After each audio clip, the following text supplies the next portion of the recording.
నమస్తే, welcome to Vikram TV. ఆంధ్రప్రదేశ్లో ఇప్పుడు ఎక్కడ చూసినా ప్రతిపక్ష హోదా గురించి చర్చ నడుస్తుంది. ప్రతిపక్ష హోదా సీఎం చంద్రబాబు ఇవ్వడం లేదని జగన్ కోర్టు మెట్లెక్కిన సంగతి తెలిసిందే. అయితే ప్రతిపక్ష హోదా మాకే దక్కాలంటుంది ఏపీ కాంగ్రెస్ చీఫ్ షర్మిల. అన్నకి దక్కని ప్రతిపక్ష హోదా తనకే దక్కాలనే ధోరణిలో మాట్లాడుతున్నట్లుది షర్మిల. అయితే అన్నా చెల్లికి ఇద్దరిలో ఎవరికి ప్రతిపక్ష హోదా దక్కే అవకాశం ఉంది? ప్రతిపక్ష హోదా దక్కాలంటే ఎంతమంది ఎమ్మెల్యేలు ఉండాలి? ప్రతిపక్ష హోదా వల్ల ఆయా పార్టీలకు కలిగే ఉపయోగం ఏంటి అనే విషయాలను ఈ వీడియోలో తెలుసుకుందాం.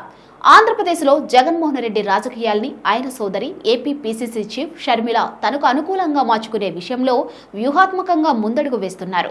ఏపీలో కూటమి ప్రభుత్వంపై పోరాడుతున్నది తాను మాత్రమేనని, ఏపీ కాంగ్రెస్ పార్టీ మాత్రమేనని అన్న అభిప్రాయాన్ని కలిగించేలా వ్యూహాత్మకంగా ముందుకు వెళ్తున్నారు.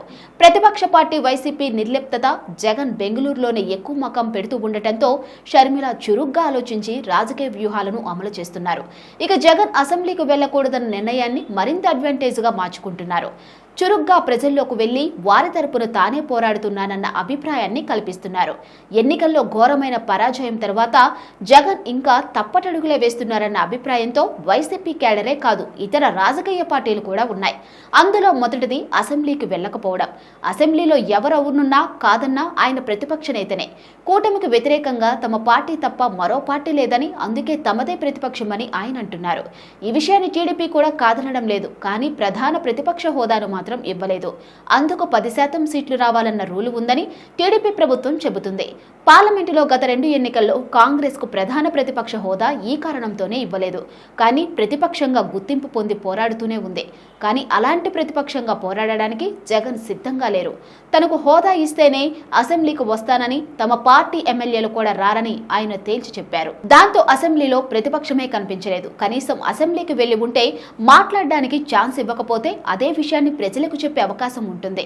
కానీ అసలు వెళ్ళకపోతే అలా చెప్పడానికి కూడా అవకాశం ఉండదు. అసెంబ్లీకి వెళ్లేందుకు సిద్ధపడిన జగన్మోహన్ రెడ్డి ప్రభుత్వంపై పోరాటాన్ని పార్టీ కోణంలోనే చూస్తున్నారు. కానీ సాధారణ ప్రజల దిశగా వెళ్లడం లేదు. వినుకొండలో జరిగిన హత్య ఉదంతంతో ఢిల్లీలో ధర్నా చేశారు.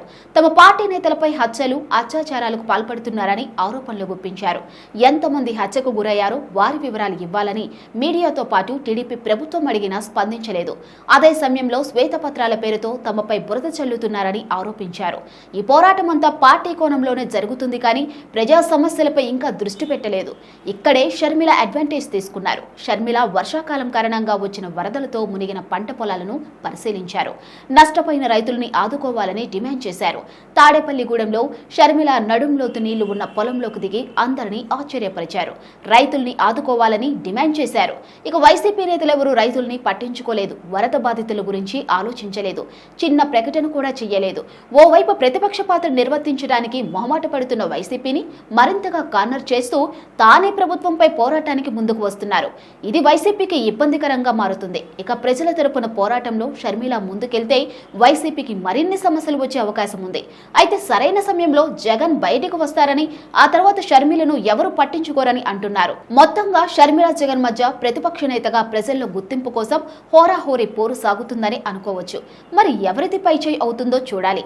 ఈ వీడియోపై మీరు కామెంట్ చేసి అభిప్రాయాన్ని తెలియచేయండి.